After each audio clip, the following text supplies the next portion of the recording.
Democratic Party has described the New Year address of President Bola Tinubu as a harvest of deceit, false claims and empty promises. President Tinubu, in his nationwide broadcast to Nigerians on Monday, urged Nigerians not to falter despite the tough times and difficulties they face. But the PDP says the president's speech was unpresidential, uninspiring, and amounts to a waste of valuable time, as it did not address any of the critical issues plaguing the nation. The PDP National Publicity Secretary, Debo Ologunagba, noted that the president employed rhetoric and failed to address the critical issues of insecurity, decayed infrastructure, comatose manufacturing and productive sectors, inflation rate, naira depreciation, unemployment and poverty.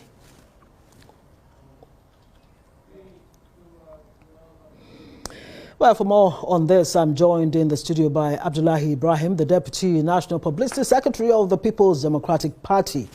Thank you so much for joining us. My pleasure on here. Prime Time. My pleasure always. Well, it's a good place to quickly say Happy New Year. Same to you. It's also the second day in the year. Well, it does seem that the PDP has very scathing, very strong words to describe President Tinubu's speech. I mean, not charitable at all. Why?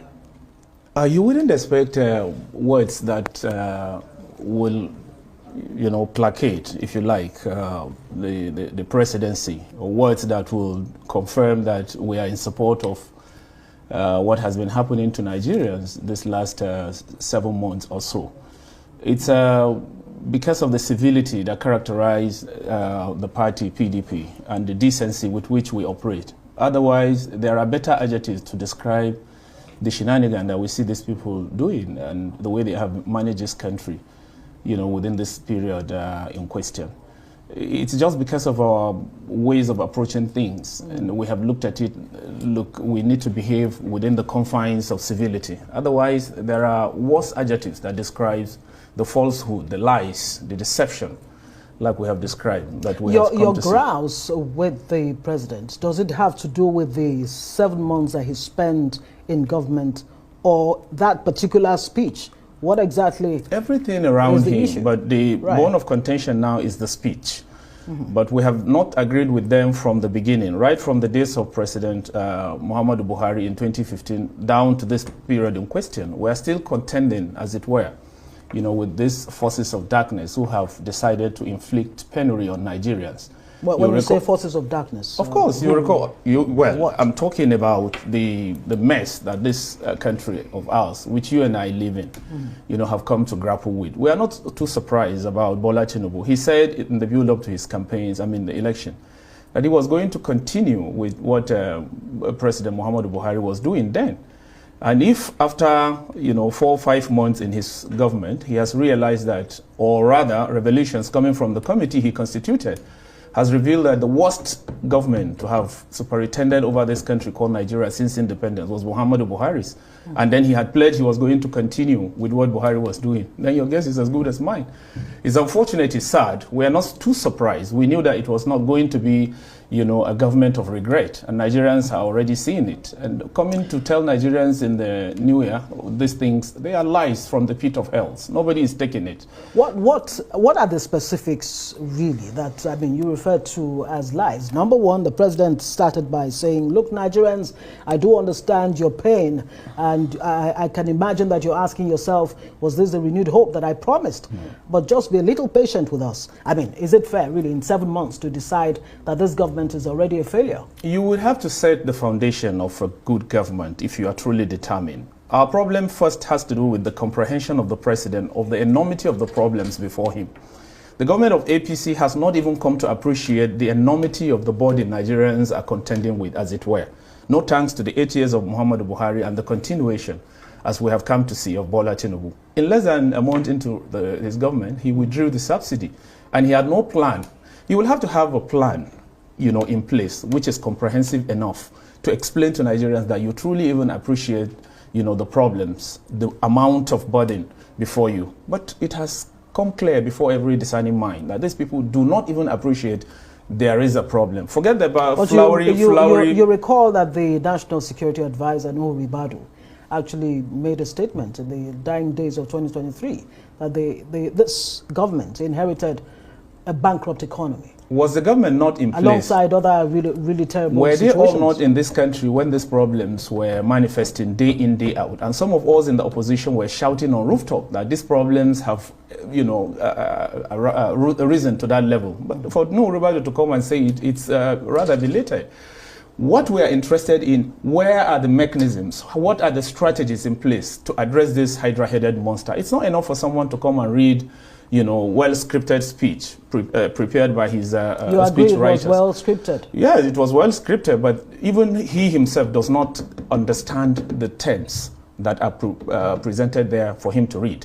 But in a New Year's speech, how much detail do you expect in short 13, 15-minute New Year's speech that ordinarily is just to, encourage Nigerians to look forward to a better year? If he had come to tell us that indeed they have failed Nigeria, beginning from the election itself, which, we contended up until Supreme Court. We are still not satisfied, but that is the final arbiter we accepted. If he had come to apologize to Nigeria that even the mandate that brought us in office is not something you people have supported, but we found our way anyhow to be as your leaders, we would have looked at that with some reasonable sense. If you had come to tell Nigerians that, please, these are the strategies that I have in place to address these problems. Someone is telling you that he traveled overseas, that all the international trips he has embarked on since becoming president were in the interest of Nigeria. I don't know, Ngozi, if you believe him. Taking 1,500 Nigerians out for Jamboree to go and waste Nigerian money at a time people cannot meet 3 square meals a day, at the time people cannot transport themselves from their residences to the office. At but the time he says one of the results that came out from that was, the deal between with Nigeria and Germany with Olaf Scholz. Did you have to take 1,500 Nigerians to go and sign such a deal? In any case, these are just falsehood. I can assure you. That's a question for another day. Yeah. Speaking of which, in his speech, the president actually, reached out to opposition parties saying, look, it's time to put politics behind us. The elections have come and gone. There's a president in place. It's time for you to join hands with me to move Nigeria forward. Are you willing as a PDP to do that? We are not even willing. Nobody is interested in joining a hand with a government that we have not... you see, there's this legitimacy problem hanging on the shoulders of this government. And we have said it. Even after the Supreme Court had ruled. The Supreme Court itself now has suffered legitimacy, as it were. We are being laughed at internationally. Everybody looks at Nigeria. What's wrong with these people? Are they truly serious? You begin to see something that defies even the spirit of law, not common sense. And these people will come and tell you. Anyways, these are not good times for all of this conversation. Right. What we're talking about now is whether we are satisfied with the speech, whether there's hope in the speech of Mr. President. I can tell you that it's as dead as it comes. No Nigerian is taking, not even he that read that scripted speech, because he doesn't even understand the terms of those speech. He doesn't understand the meaning of what he was reading. Even when the president says, look, I will remove all the obstacles that inhibit business, doing business in Nigeria. He also talked about, living wage for Nigerian workers. We hear it's to take off from April 1. You might say it's April Fool's Day. But are you saying there's no hope at all in the speech of President TINUBU? I will return here and confirm this to you, Ngozi. There's no hope, there's no light at the end of the tunnel. These people are bereft of idea. They are very, very poor in even comprehending what is before them as responsibility. People have continued to carry on as though everything is fine with Nigeria, and someone is demonstrating. These are grandstanding that these people are just putting before Nigeria. When you say they have no ideas, what exactly is the PDP bringing to the table in terms of concrete ideas to help this government succeed? Because if it succeeds, Nigeria will succeed. The Labour Party, well, Peter Obi, the candidate of the Labour Party, actually says, look, the Labour Party will be, bona fide opposition party to this government. Where does the PDP... That's exactly what I'm doing and what we have been doing, criticizing the government. But do you criticize for the sake of criticizing, or do you come up with concrete ideas as to how to move Nigeria forward. Of course, we do have ideas. We've been postulating them all. Look, with dwindling economy, rising unemployment, growing poverty, and decaying infrastructure. Right. This system cannot but breed social havoc in the nature of increased armed robbery, communal violence, high rate of women prostitution, and other social deviations, as if these are not bad enough. There has always been the intention by this government to inflict penury on Nigerians, a clearly anti-people policy. PDP has strategies. We have come here severally and we have been articulating them. Our presidential candidate spoke only recently after the confirmation of TINUBU by the Supreme Court as the elected president. And we have brought out statistics of how we would have addressed this problem. For want of time, I would not go into belaboring you now with all of these things. But certainly PDP would have looked at all of these things differently. We would have provided leverage on Nigerians. We would have provided strategy to even withdraw the subsidy. We agree with him. Withdrawal of subsidy was overdue for Nigeria. But we would have provided, a palliative. We would have provided measures. We would have taken these things in... Would the palliatives have come before announcing the removal of the subsidy? Where would you have gotten the funding from? Where are they getting their own funding? Yes, and what kind of palliatives would you have put in place? Certainly, we would have reviewed the salary of Nigerians. First of all, the labor. We would have looked at their wage, their earnings, and everything. We would also have provided transportation measures in place before we would contemplate doing it. And it will come in phase. It will come in phases so that by the end of the time, you would have seen PDP or the government doing what Nigerians will be proud and say, oh, this is justified. Not to take this kind of backdoor approach, just leaving Nigerians at the mercy of themselves, gasping for air. Backdoor approach, you call it. Yeah. If the PDP was in government today and your candidate was going to make that New Year's speech, exactly what would he have told Nigerians? First of all, Nigeria would not have been grappling with the price of fuel per litre at 700, in some places 1,000. I just came back from Kebbi State yesterday. I can tell you in the hinterland, this thing is selling at any price, at the mercy of the owner of the filling station. He likes, he sells it at 1,000, 1,000. This is a free-for-all economy, no regulation. Now, our government would not have led a situation where we will see the free fall of the Naira, declining from 600, from 197, first of all, when PDP lost power in 2015, to what it is today.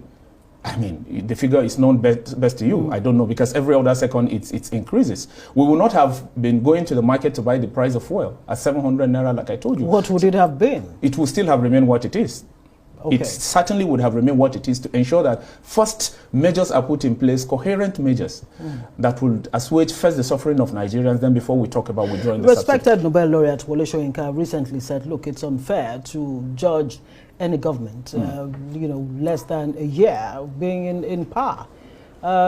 Don't you think maybe 1 year from now or a few months from now, it will be clear exactly whether the TINUBU administration is laying the right foundation for Nigeria to take off effectively? It's a popular saying in this continent of Africa, in Nigeria in particular, that a good Friday manifests from, the color of the Thursday. If after 1 year, Wole Soyinka will come and march on the street like he did in 2012 against Goodluck Jonathan, we remain to see. We saw in this country where this subsidy was withdrawn in June, shortly after the president was elected. The voices of dissent, like Femi Falana, I would give him that credit, came and spoke against the excruciating pain Nigerians are contending. Where is the voice of Wole Soyinka? We are seeing increasingly the manifest hypocrisy that is playing out in some of these people. They are no longer commanding the same respect they commanded way back, because we expect them every time to come out. 1 year, he didn't give the Goodluck Jonathan 1 year in 2012. It was less than 7 months after Goodluck Jonathan was elected in 2011 that they marched on the street, with him leading the protest in Lagos, every other place, and shouting on rooftop. Has he been doing the same here? It leaves much to be desired in our Maybe commitment. with the benefit of hindsight. Well, it leaves to be desired, I tell you. None of us is taking him serious anymore. Age has caught up with him. Back to that question. Yes. TINUBU asking opposition party to join him, at least in the interest of Nigeria. According to him, the decisions he's taken all have to do with the interest of Nigeria. We are looking at the moral implication of doing so. First of all, what could go wrong if the PDP, joined hands with the government? PDP is too clean to associate itself with fraud. We have looked at the election from the conception, from the emergence of the candidate, from his eligibility to contest, even from his credentials as a presidential material, as an individual. Everything around the president is shrouded in misery. So you don't expect PDP to go and join that kind of mess. We are waiting for 2027. If God spare our life, Nigerians will decide. We've told them all of this thing, and they are seeing it as it's playing out increasingly every second.